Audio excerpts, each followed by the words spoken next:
Всемирный Курултай-Башкир выступил с инициативой учредить День башкирской лошади. Повод для этого самый серьезный, ведь, по мнению экспертов, есть угроза исчезновения племенного ядра. Об особенностях башкирской породы, развитии коневодства и других проблемах сферы говорим прямо сейчас в рамках программы «Вечерний телецентр». С вами Азат Самирханов. Здравствуйте. Я представлю наших сегодняшних гостей. Так, у нас в студии Галим Якупов, председатель исполкома Всемирного Курултая-Башкир, Ираида Ахатова, доктор сельскохозяйственных наук, профессор, член-корреспондент Академии наук Республики Башкортостан.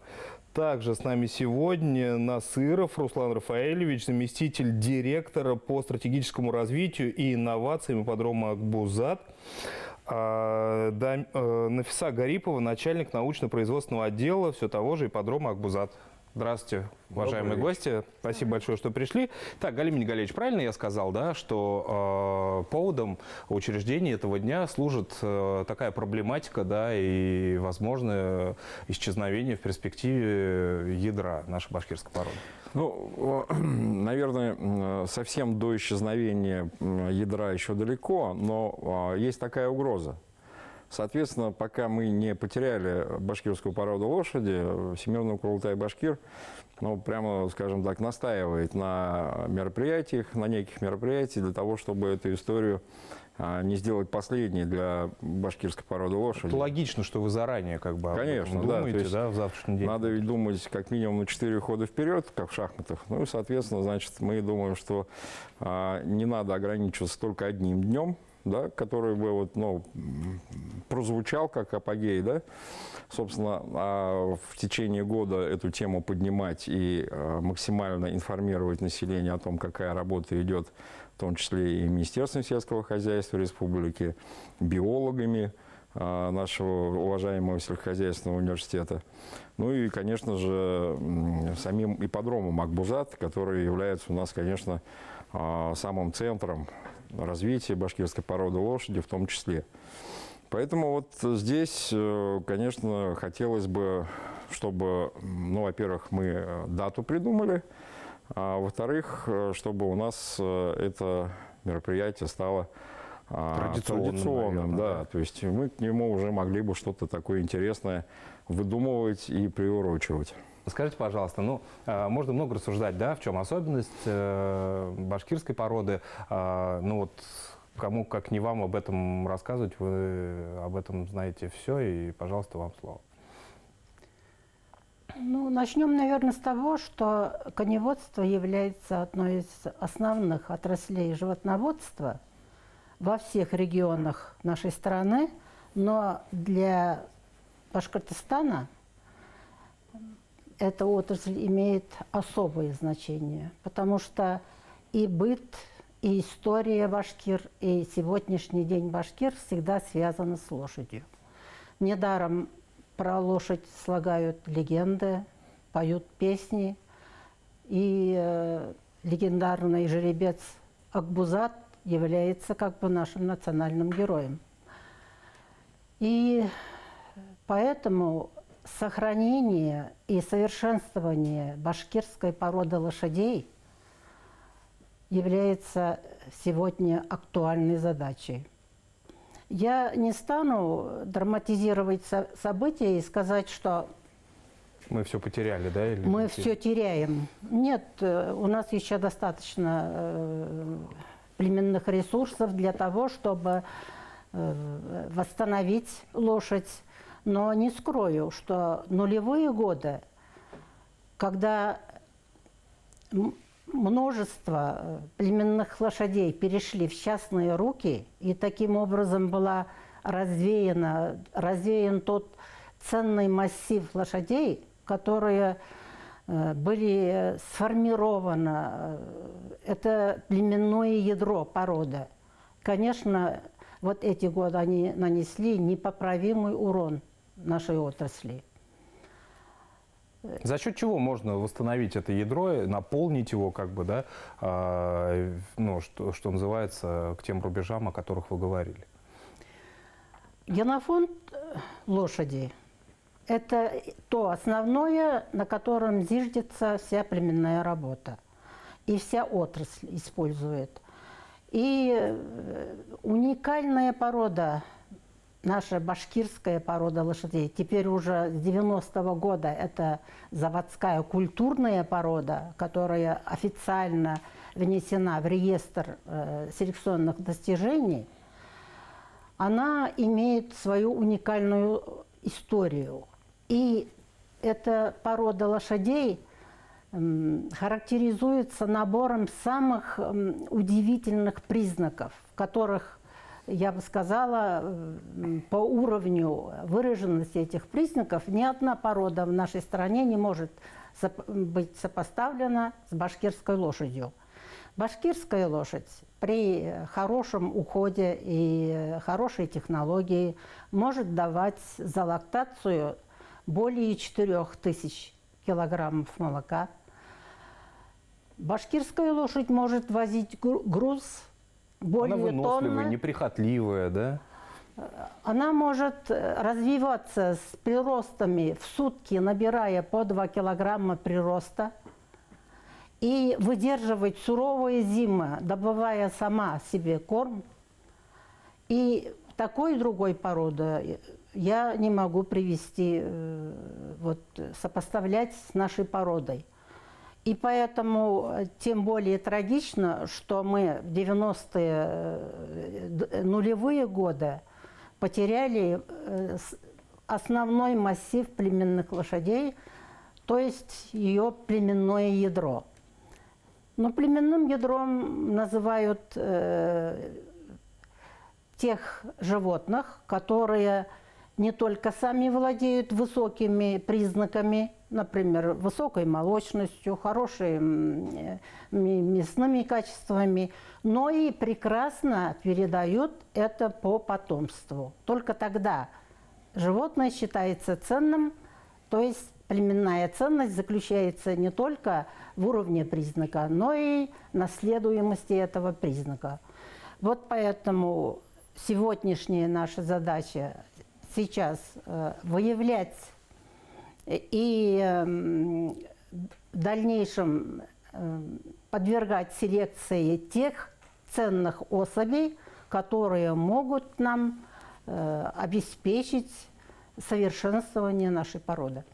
Саша Гитовна, а как правильно разводить нашу породу башкирскую, да, чтобы не допустить, что называется, как мы говорим, утраты этого ядра и прочих смешений? Да, вот в продолжение слов Ираиды Абубакировны хочу сказать, что генофонд, племенное ядро, он сосредоточен в племенных хозяйствах. Основная задача племенных хозяйств – это глубокая селекционно-племенная работа.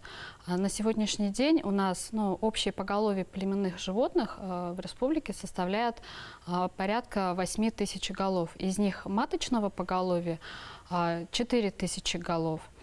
Вот. В соответствии с приказом Минсельхоза России 431 правил определения видов племенных организаций подразумевается 3 вида племенных организаций. Это племенной завод, племенной репродуктор и генофондное хозяйство. Если брать,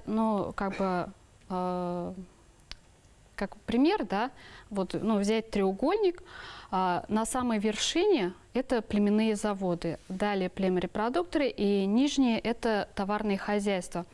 Вот. Основная, наверху это самые ценные, это племзавод. Его задача совершенствовать породу, вести разведение, селекционно-племенную работу по линиям, по семействам. Да? Основная продукция племенных заводов – это племенной молодняк, то есть племпродукция. Задача племенных репродукторов – вот этот ценный материал размножать. Угу. Вот. То есть это такая вертикаль, правильно да, я понимаю? Вертикаль.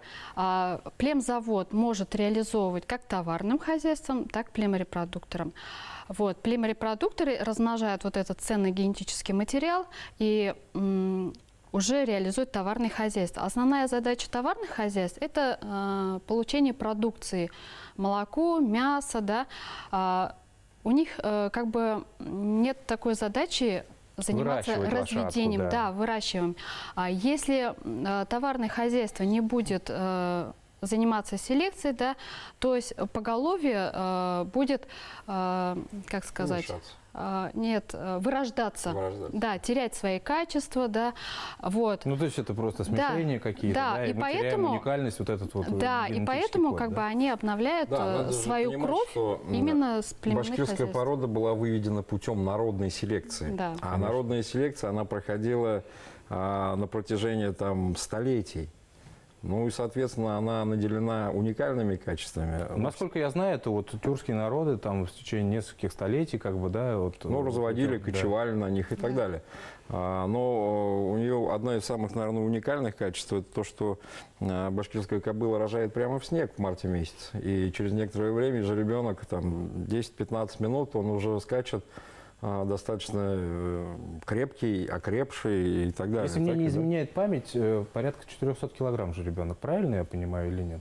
Нет, рождается он весом 40-41 килограмм. вот я ошибся на Да, порядок. и да. он очень интенсивно растет, и к 6-месячному возрасту он достигает живой массы 170-180 килограмм. И причем он молодняк обладает такой уникальностью. Вот в хороший период, когда зеленая трава, да, он очень интенсивно растет и нажировывается. Когда наступает зимний период, рост приостанавливается, замедляется, то есть он сохраняет в себе ресурсы. Вот, и когда выходит из зимовки, он опять начинает интенсивно расти. Вот так вот. Ну вот, как, Уникальная как особенность самолет такая, да? взлетает, да, так Вот вот. так вот, да? Это вот уникальная То, что особенность. Нафиса вот об этом рассказывает, это основное биологическое качество наших лошадей. То есть жеребята обладают сезонностью роста. Что это значит? Так как табунная лошадь всегда сильно зависит от условий содержания, то есть при табунном содержании это экстремальные условия окружающей среды, они полностью прекращают свой рост в неблагоприятное время, и с энергией роста по 2 килограмма в сутки набирают весной и осенью. И таким образом были проведены такие опыты, когда заводские породы лошадей сопоставлялись с местными породами, и для того, чтобы опорочить местных лошадей, говорили, что да, они растут медленно, они все равно заводские породы лучше, они быстрее развиваются. Специальные опыты показали, что заводской молодняк, он растет и зимой, и летом, и весной, и осенью с одинаковой скоростью роста. А местные лошади, хорошо развиваясь вот именно в благоприятные периоды, они их догоняют по энергии роста.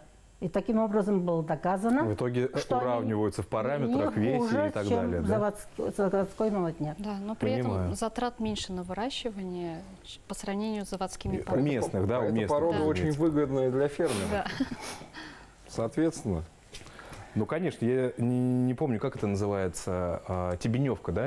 Да, Правильно я тебеневка. понимаю? То есть Тебеневка. от такого вот стойла, грубо говоря, да, они собираются в табуны и, собственно, сами себе добывают питание. Правильно же я понимаю? Если, насколько я помню, просто они могут себе на метр или там на сколько там сантиметров причем это в добывать. любой мороз происходит. И, До 40, да? Да, и, собственно, до 80 сантиметров снежного покрова. Они добывают в себе пищу, которая, ну, видимо, это трава, так и, да, или осенняя трава, или какой-то ковыль. Прошлогодняя трава, да. Ну и, соответственно, значит, с корнями. если у кого-то есть из фермеров желание, да, к чему себя посвятить, мне кажется, вот выращивание башкирской породы лошади очень было бы неплохо посвятить себя, поскольку она достаточно неприхотливая. Выгодно в содержании, скажем Выгодно так, в да? содержании, разумеется, да. Руслан, скажите, пожалуйста, это Башкирия, проект получился такой грандиозный в масштабах республики. Скажите, что сейчас, будет ли продолжение и как вы к этому пришли? Ну, как задумывалось, ну, все-таки идейным вдохновителем остается Галим Негалевич. Ну, он скромничает просто, да? Изначально был пилотный проект, назывался «Скачки». Это был некий телевизионный проект под шоу, как раз направленное на то, чтобы обратить внимание на башкирскую лошадь. Мы большой командой там проводили некую аналитику. Мы понимали и на сегодня понимаем, что вовлечь все 54 района нашей республики в такие добровольно-принудительные скачки, ну, будет сложно, потому что есть так называемые конные районы, где традиционное коневодство развито, оно на высоком уровне, в достаточном количестве есть и лошади, и люди, которые занимаются этими лошадьми. А есть, к сожалению, районы, которые не обладают поголовьем башкирской лошади как таковым, где не развито направление коневодческое, где конное дело отсутствует как таковое. И сказать, что вот все равно все районы там найдут достаточно там башкирских лошадей и людей, которых на них будут выступать, скакать жокеи-любители, которые участвуют вместе с лошадьми, ну, наверное, было опрометчиво, да, поэтому первый сезон мы видели, что лошади были действительно различные по породам, беспородные, да, ну, совершенно различные. Второй сезон было немножко меньше небашкирских лошадей, но небашкирские выступали вне зачета. Приоритеты отдавались уже все-таки хотя бы в типе башкирской лошади. В этом году мы говорим о том, что будет только башкирская лошадь, еще без обязательного паспорта, но в теории как бы готовая к паспортизации. И в этом году мы понимаем, что ряд районов столкнулась с проблемой, а нету лошадей. А нету, да? А нет, нужно где-то приобретать. И, наверное, сейчас-то и День защиты башкирской породы лошади, возможно, в совокупности и даст тот эффект, что нужно обратить. А как так? Башкирия с поголовьем 100 лет назад в 1 миллион голов, то есть, ну, 100 лет назад мы никто не скрываем, да, вот возьмите Википедию. 1 миллион поголовья в республике. А на сегодня 100 тысяч. 8 тысяч, да, как вы Нет, говорите, да? это племенное. Это племенное, А да? общее поголовье на сегодня там 115 тысяч, да, там 116, 118, Ну, все равно не 114. густо в масштабах. 90% поголовья в нашей республике мы потратили. Да, были голода 20-х годов, было 2 войны. Но сказать, что это было причиной потери 90% поголовья, ни у кого язык не повернется. А в чем причина была? на ваш взгляд? Отсутствие интереса и потребности в лошади. Интереса к конному делу, потребности в лошади. Единицы знают, что там наше вот традиционное табунно-пастбищное коневодство, оно высокорентабельно. Как бизнес это действительно круто. И люди, которые сталкиваются, например, с аналитикой этого бизнеса, они, ну, не конники, они говорят, ну, а мы и не ожидали, что там за 2,5-3 года выйти можно на самоокупаемость, а дальше уже в плюс пошел. Фантастика, на самом деле, для сельского хозяйства. Уровень рентабельности выше привычных сфер, таких как строительство, там еще каких-то. Но он действительно выше. Просто работа тяжелая, специфичная, непонятная и не модная, к сожалению. Кадровый резерв как таковой отсутствует. А вот вы как раз этим и занимаетесь, пропагандируя, да? Вот еще один момент про Терру Башкирию добавлю. Насчет имиджа. Когда задумали вот этот турнир, мы столкнулись с тем, что на самом деле и жокеев-то нету, не только лошадей, да, то есть башкирской породы, но и жокеев. Вот это все вот этот период, 90-е, 2000-е годы. Ну и, соответственно, первые 2 года мы, разумеется, делали ставку даже не столько на саму лошадь, сколько на команду, то есть на людей, которые скачут, чтобы чтобы появился интерес этим заниматься. Вот. Ну и как бы сейчас мы видим, что потихоньку, со скрипом, но дело налаживается. Но с точки зрения организации хочется спросить, на каком сейчас вы этапе находитесь? Это просто инициатива, либо это уже какие-то конкретные обсуждения? Ну да, Всемирный Курултай Башкир направил обращение главе нашей республики Раиде Фаридовичу Хабирову с тем, чтобы правительство приняло, значит, соответствующее постановление и определило дату.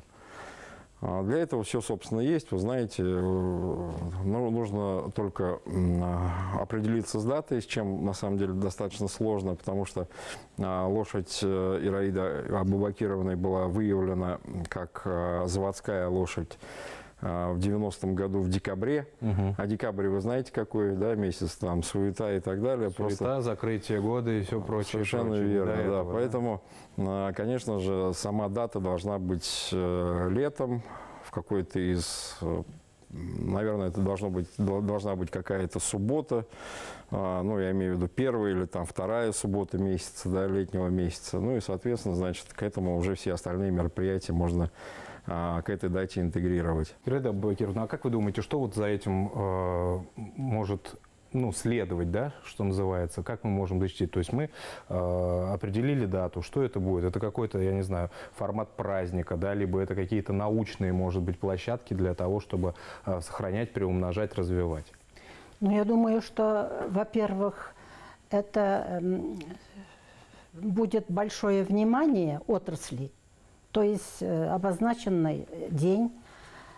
Здесь можно организовать такие мероприятия, чтобы подытожить годовые итоги разведения лошадей, отметить выдающихся работников, Кто, собственно, занимается разведением и прочее. Да, проводить соревнования, которые каждому будут интересны. Но самое главное, вот я хочу обратить внимание, что времена меняются, и меняется требование человека к лошади.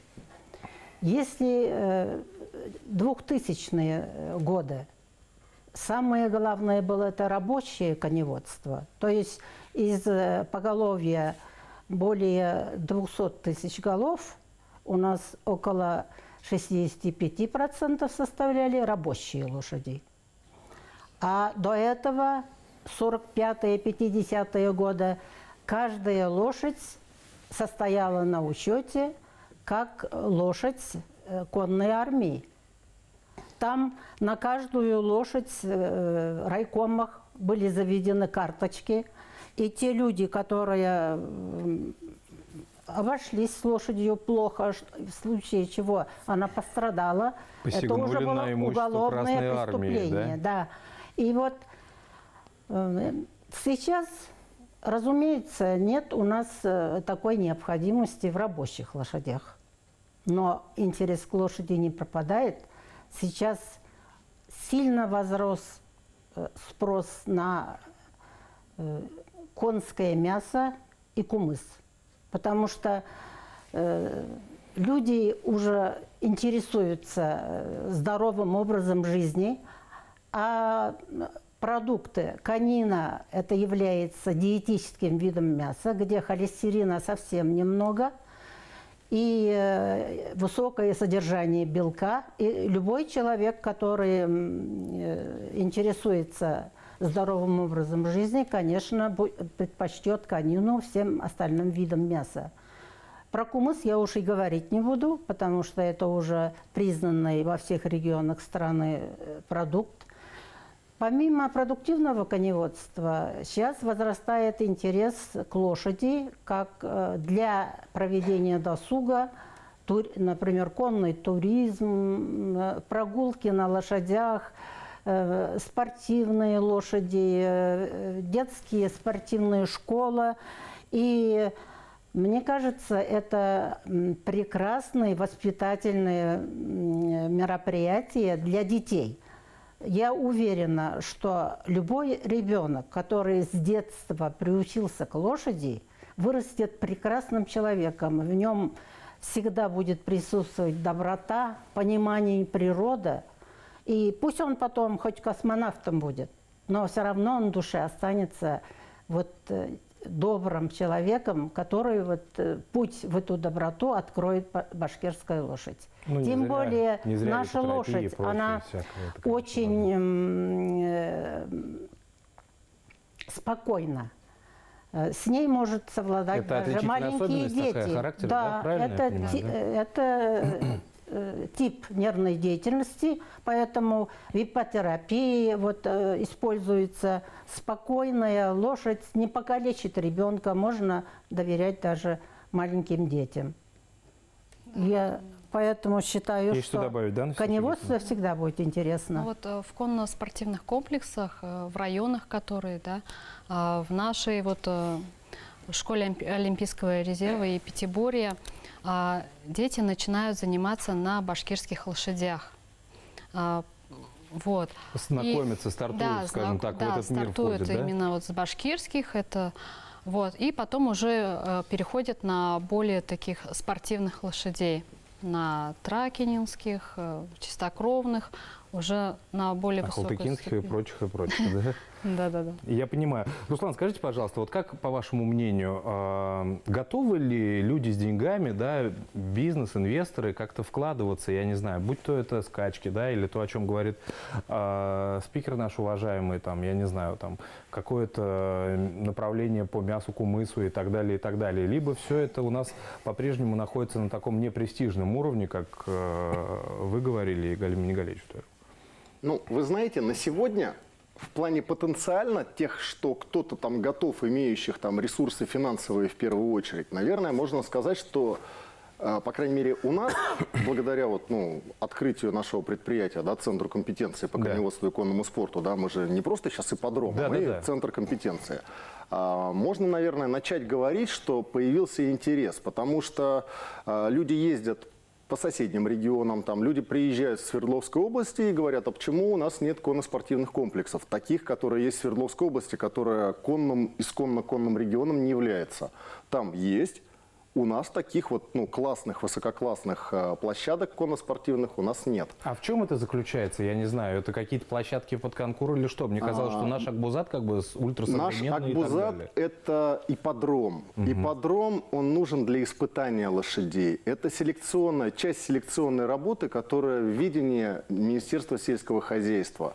Если мы говорим про конный спорт, то здесь, наверное, в первую очередь надо говорить про у нас недостаточное количество крытых помещений для занятий конным спортом. Это раз. Манежи и так далее. Конно-спортивные манежи, отапливаемые, чистые, с хорошей инфраструктурой, с вентиляцией, без запахов, они у нас, наверное, один в республике. И мне кажется... У вас же, на вашей же базе, правильно я понимаю? И мне кажется, это, конечно, так мягко говоря... Недостаточно. Недостаточно, да. Я бы сказал, что это провал для конной республики. Отсутствие условий, которые бы привлекли к этому сегменту внимания. Ираида Абубакировна очень важное замечание сделала. И есть потенциальные инвесторы на это замечание. Башкирская лошадь отлично используется в иппотерапии. Не только башкирская, но башкирская отлично используется. Помимо того, что это диетические продукты, даже сама шерсть башкирской лошади, как животного, она не вызывает аллергические реакции у тех людей, у кого потенциально на шерсть домашних животных она имеется. То есть аллергены в шерсти отсутствуют. Для работы с необычными детками эти лошади подходят замечательно. Они низкорослые, спокойные. Есть, конечно, там нюансы с ними, но они купируются, если работает профессионал. А на иппотерапии, конечно, должен работать только профессионал. Поэтому к этому отдельно направлению дополнительный интерес в последний, по крайней мере, год-полтора он появился. По конно-спортивным комплексам интерес появляется, потому что с приходом команды нового руководства республики к нам пришли в руководство республики люди из других регионов, чьи дети иногда связаны с конным спортом. И переехав с другого региона в Башкирию, они задают вопросы. И получая наглядную картинку, готовы помочь, привлечь внимание – это раз, помочь найти инвесторов – это два. Поэтому на сегодня, по ощущениям, некий переломный момент, он начал происходить. И, наверное, здесь сообща мы и хотим поддержать вот этот тренд, чтобы все-таки мы вышли из какого-то такого анабиоза конного дела к тому, чтобы, может быть, в другом формате. Да, появились трактора, не нужно пахать землю на лошади, но хобби-класс, досуг, спорт, в какой-то части. Та же терапия, да? И что-то еще. Это может и должно, наверное, существовать в нашей республике, потому что это важно, и мы можем и умеем это делать. Наша задача, наверное, начать, прекратить идти вниз и начать хотя бы стабилизировать и обращать внимание. Поэтому день появится отлично. Но к этому дню, наверное, нужен комплекс мероприятий. Если там на дне защиты, день в честь защиты башкирской породы лошади, мы элементарно начнем выбирать лучшую лошадь в республике с соответствующим каким-то грандом, премией, но с поощрением. Стимул появится у тех, кто занимается, да? Если мы назовем лучших конезаводчиков, опять же, с какими-то стимулами, если мы хотя бы будем делать из этого какое-то значимое республиканское событие, то это в комплексе поможет, конечно, начать нам поднимать эту отрасль на должный уровень. И, естественно, это будет какой-то наверное, знаковой частью того, чем может похвалиться наша республика. А то мед, чак-чак, курай, хоккейная команда Салават Юлаев, а Ну, что без еще? лошади никак, согласен с вами. Давайте будем прерываться на короткую рекламу. Это «Вечерний телецентр». Мы сегодня говорим о башкирской породе лошадей, о инициативе Всемирного Курултая башкир и не только. После паузы обязательно вернемся в нашу студию. Не уходите никуда.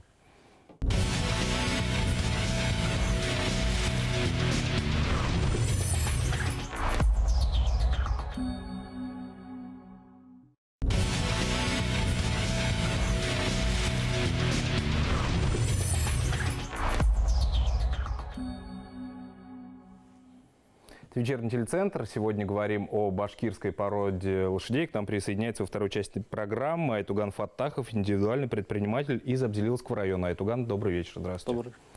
Ну, давайте с вас начнем. Расскажите, пожалуйста, что представляет из собой ваше хозяйство и давно ли вы занимаетесь, собственно, разведением башкирской породы лошадей? Мы являемся племенным репродуктором ООО «Казмаш». Вот уже 10-й год занимаемся.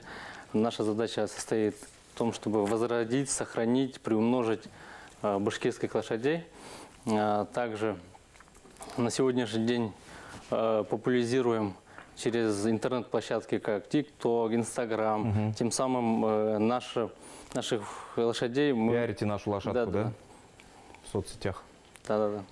Вы скажите, пожалуйста, у вас главная задача это все-таки популяризация, сохранение поголовья ядра, так называемого, да, либо это все-таки бизнес, там, неважно по какому направлению? Это и в первую очередь как хобби, и как возрождение традиции. То есть от наших предков то, что досталось, мы должны это приумножить, сохранить. И тем самым мы производим продукции, ну, тем самым мы же продуктивное коневодство, поэтому кумыс, мясо, и это тоже популяризируем. Насколько сложно вообще заниматься таким видом хозяйственной деятельности? Потому что мы до рекламы, если вы слышали, видели, нас в эфире обсуждали, что это такое хорошее, скажем так, направление, да, для фермеров, для сельхозпроизводителей, потому что лошадка-то неприхотливая, сама себе и корм может добывать, сама может где-то передвигаться, пастись и так далее. Да, на самом деле это так. Мы же в Заурале находимся, и из-за этих особенностей башкирской породы нам более легче развиваться, но тем не менее у нас присутствуют такие проблемы, как последние годы, допустим, у нас 3-4 года засуха. И по зоотехническим нормам на одну лошадь потребуется 2 гектара земли. А в нашем случае в приоритете, допустим, в Заурале, башкирскую породу, да и в целом лошадей не ставит в приоритет. И тем самым происходит истощение пастбищ, тем самым мы вынуждены реализовать лошадей, то есть не можем удержать какое-то поголовье. У нас есть потолок, то есть не можем увеличивать. То есть держитесь на одном уровне, да, а развития нету, да? Да-да-да. Это если со стороны власти была бы какая-нибудь поддержка землями, материальной части, то, мне кажется, не было бы никаких проблем. Но у нас же множество программ, неужели не существует такой? Есть, но, мне кажется, с моей точки зрения, недостаточно. Недостаточно, да? Да. Ну, а вы как-то вот с фермерским сообществом, выходите с какими-то инициативами? Может быть, тот же Курултай башкир вам помогает, если вы обращаетесь. Я имею в виду двери открывать, как бы, и до ушей властимущих доводить, что необходимо все-таки усиливать эту работу. Последние годы, да, нас услышали, Всемирный Курултай башкир, у нас помимо племенного дела, получается, продукции, вот, допустим, кумыс. На сегодняшний день на рынке присутствует очень много суррогата. Чем больше, то есть, чем настоящий кумыс, больше.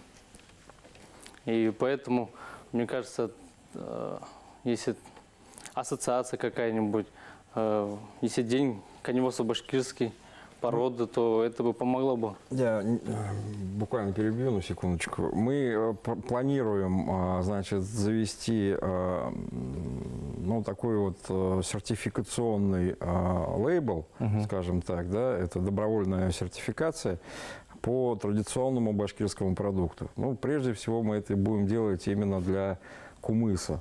То есть под этим лейблом все производители кумыса могут спокойно этот кумыс реализовывать, и люди будут знать, что это не суррогат, это не козий кумыс, это не коровий кумыс, это еще какой-нибудь там. Это действительно настоящий кумыс, поэтому, собственно, и дорого-то и стоит. Хороший кумыс, он не может стоить, там, вот как это бывает в наших гастрономах, в нашем ритейле, когда особенно в сетях, да, да, бывают где какие-то там стоят совершенно- копейки, но все понимают. И, знаете, здесь вот на самом деле очень серьезная, как скажем, мина заложена, что ли. Потому что люди берут этот кумыс, да, который суррогатный, они его пробуют, пьют и думают, что он И такой должен дискредитируют быть. весь напиток, получается, Конечно. правильно? И они я думают, понимаю, что он таким и должен быть. Ну и, соответственно, люди привозят в Уфу этот кумыс от настоящих кобылиц, да, то есть сделано по старинным рецептам. И люди не могут, ну, я имею в виду, фермеры не могут реализовать, потому что у уфимцев, например, он уже этот вкус испорчен вот этим самым суррогатом, который был на прилавках этого ритейла. И когда настоящий пьют, уже, что называется... Начинают это, да, сомневаться. Да, да, Нет, они просто уже делают выбор. Можно не покупать, потому что они уже попробовали суррогат и знают, какой вкус у суррогата. И, соответственно, думают, что у всего кумыса такой вот вкус. Вот, Всемирный Курултай Башкир и в прошлом году, и в этом году мы пытаемся с этим бороться. Но, если честно, силы, конечно, не равны, потому что там, где деньги, там достаточно все очень сложно. большие объемы производства, Конечно, этикеток конечно. нашлепали и вперед, правильно? Да? Конечно. Тем более, если полки доступны, что немаловажно. да? Конечно, конечно. Давайте к лошадке вернемся.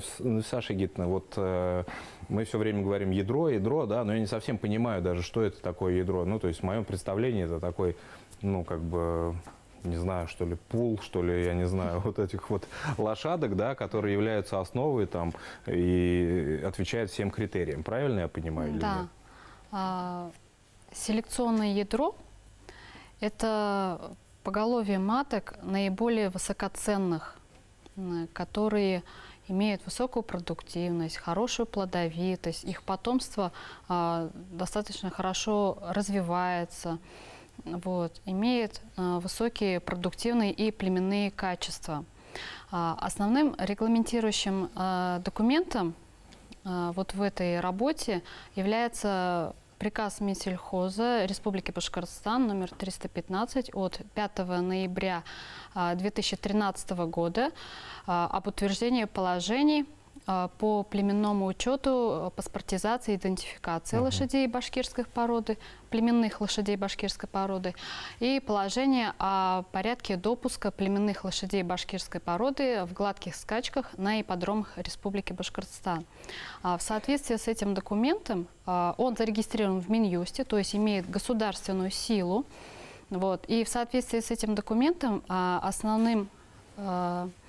основной организацией, регистратором лошадей башкирской породы является Центр компетенции по коневодству и конному спорту «Акбузат», который ведет базу данных лошадей башкирской породы, в том числе в электронном виде, посредством специализированной программы «Помощник коневода» он называется. Он обязателен во всех племенных хозяйствах. Значит, и у нас региональная программа, то есть мы видим все данные, которые есть в хозяйствах. То есть открываем региональную программу и высвечивается. Сейчас, ну, как бы племенные хозяйства обновляют вот эту базу. Вот. И следующее – это ведение государственной книги племенных лошадей башкирской породы, куда вносятся наиболее выдающиеся животные. Реестр, так называемый? Да, что ли, реестр да? племенных лошадей. Да, вот в 2009 значит, в 2010 году, в 2009 был издан первый том Госплемкниги лошадей башкирской породы. Значит, вот мы собирали материал и в этом году издали второй и третий тома государственной книги племенных лошадей Ну, как вы башкирской считаете, породы. вот, коллеги, вот как вы считаете, эти вот книги, эти меры, они все достаточны? То, что вот делает Всемирный Курултай Башкир, да, то, что делают власти путем постановлений, то, что делают фермеры, потому что то, что говорит, допустим, Айтуган, ну, занимается человек, казалось бы, да, Абзелиловский район, да, сам Бог велел, но при этом какие-то существуют у него там ограничения финансовые, бюрократические и так далее. Вот на ваш взгляд, Ираида Абубакировна, что нужно еще сделать? А? Я все проблемы отрасли разделила бы на две группы. Мгм. Первая группа – это сама порода, ее состояние. Ядро, так называемое, Да, то, о чем мы как говорим. мы уже да? сказали, потому что порода есть база для развития коневодства. Я уже сказала, что имеются серьезные проблемы с племенным учетом, с селекционным ядром. Вот, кстати, селекционное ядро породы – это лучшая часть породы, молотняк от которого идет на ремонт в племенных хозяйствах. То есть, какое будет селекционное ядро, такими будут у нас темпы совершенствования пород. И сейчас это вот первая группа, я как уже сказала, ухудшение племенного учета. Вот сейчас вводится система единой регистрации, единого центра по регистрации лошадей, когда уже не каждый фермер будет выдавать племенную документацию, скажем, при продаже лошадей, а уже единый центр, именно это будет сильно усиливать вот это, чтобы прекращали реализовывать не чистопородных животных. Сейчас часто так бывает, помесные животные продаются как чистопородные. Ну, это то, о чем мы говорим, да, начиная от кумыса, меда, Да, заканчивая вот это лошадками. учет. Правильно, Галина Везде Григорьевна? суррогат. Это да. учет и еще раз учет. Вот вторая группа проблем – это есть менеджмент, как теперь говорят, отрасли. То есть обслуживание отрасли. Вот уважаемый фермер, он уже сказал, что он хотел бы получить помощь, но помощи пока что нет. Еще одна серьезная проблема. В племенных хозяйствах теперь нет зоотехников-селекционеров. С кадрами, да, проблема у нас? Это кадровый голод. Раньше, вот в бытность мою, я заведовала кафедрой аграрного университета, и мы открыли там специализацию зоотехник-селекционер. И готовили, вот, кстати, можете Ваша оценить. ученица, я так понимаю, да? Да, ученица, Доросла, вот, да? какими выходят оттуда специалисты. Но специализацию закрыли, зоотехников-селекционеров нет. Конечно, Нет, есть. потому что, наверное, нерентабельно. Шли бы люди, студенты, абитуриенты, наверное, Но закрыли надо бы, да, платить или- зарплату, не каждый фермер сможет это делать. Экономическое положение таково, что экономят на чем могут. А это, в конце концов, отражается уже На на качестве, точности да? племенного учета. А там, где нет племенного учета, нет породы. Любая порода, если с ней не работать направленно, за 7-8 лет исчезает полностью. И это восстановить невозможно. И поэтому нам надо крепко об этом подумать. Айтуган, скажите, Пока пожалуйста, можно. вот помимо, там, скажем так, территорий, да, которые вы уже озвучили, финансовых каких-то, ну, я не знаю, издержек там или недостачи в финансах, да, какие еще трудности вы испытываете и какие пути решения предлагаете? Потому что ТикТок это все хорошо, Инстаграм мы популяризируем нашу лошадку в соцсетях, да, там, ну, я понимаю, что это ориентир на молодежь и все остальное, да, но не в этом ключ, наверное, да, к развитию. Нет, на самом деле, вот из-за Инстаграма, из-за ТикТока, то, что мы популяризируем, люди видят нашу красоту, особенность наших лошадей. Нет, это безусловно. Я имею в виду, что это не ключевое. Но, ключевое тем не решение менее, проблемы. люди хотят к нам приехать, работать с лошадьми. Тем самым еще государство, по-моему, в этом году или позапрошлом году начало субсидировать, то есть кадровый потенциал. Если они возвращаются за техники на село, то им выдаются какая-то часть денежных средств. Ну, это по аналогии земский доктор и так далее, да, что-то такое, да, специалисты что-то на селе. такое. Галим Нигалевич, у нас время немножко тает нашего эфира, да, давайте вернемся к дню. Мы уже обсуждали о том, что за этим днем, ну, должны стоять какие-то определенные шаги, действия, Конечно. да. Вот тот же вопрос могу сформулировать. Что нужно, да, что нужно? Это все-таки научные площадки, там, идти пробивать двери, открывать, да, либо привлекать инвесторов и развивать все направления, о которых мы говорили, от ипотерапии до качества продукции, которую производят. Я думаю, что здесь вот задача Всемирного Курултая Башкир привлечь внимание к проблеме всеми возможными способами. Когда мы привлечем внимание на всех уровнях, соответственно, появится некий комплекс мер, который смог бы определить развитие отрасли и, соответственно, наделить определенным заделом для того, чтобы наша порода жила и процветала. Конечно, вот и Ираида Абубакировна сказала в своем выступлении, что недостаточно только турнир провести, да, то есть мы хотя его организовали, но это вот, ну, мало. Соответственно, нужно, чтобы готовились кадры, в том числе зоотехники. Для конного спорта необходимы тренера. Соответственно, значит, тренера должны тренировать жокеев для конного спорта. Соответственно, вот я и говорю, это комплекс мероприятий, который можно будет выработать на некой какой-то страцессии, предположим, да, на которой бы уже дальше мы могли бы, ну, наметить пути решения определенные. Соответственно, это и научно-практические конференции, соответственно, значит, и другие мероприятия, которые бы пошли на пользу нашей замечательной лошади, пока мы ее еще имеем, и, соответственно, мы, ну, перед своими детьми обязаны сохранить ее и передать. Я еще вот думаю, что в День лошади, например, было бы интересно провести конкурс кумысоделов. У нас так и так Конечно, это проводится. Именно в этот день можно оценить работу таких кумысных ферм. Это для кого-то будет поощрением, кто получит премиальные места. И Кто-то получит призы за скачки, кто-то получит за лучший кумыс, Да, да, да. а кто-то за Я лучшую как селекцию. раз говорю да? о том, что нам необходимо вот с активистами конной отрасли, конного спорта провести определенную стратегическую сессию. Для того, чтобы там вот уже наметить, кто будет заниматься кумысом, кто будет заниматься скачками, кто будет заниматься еще чем-то, или там, скажем, объяснять, как ну, сделать хороший бизнес для фермера, да, то есть вот в этой части, то есть с экономической точки зрения.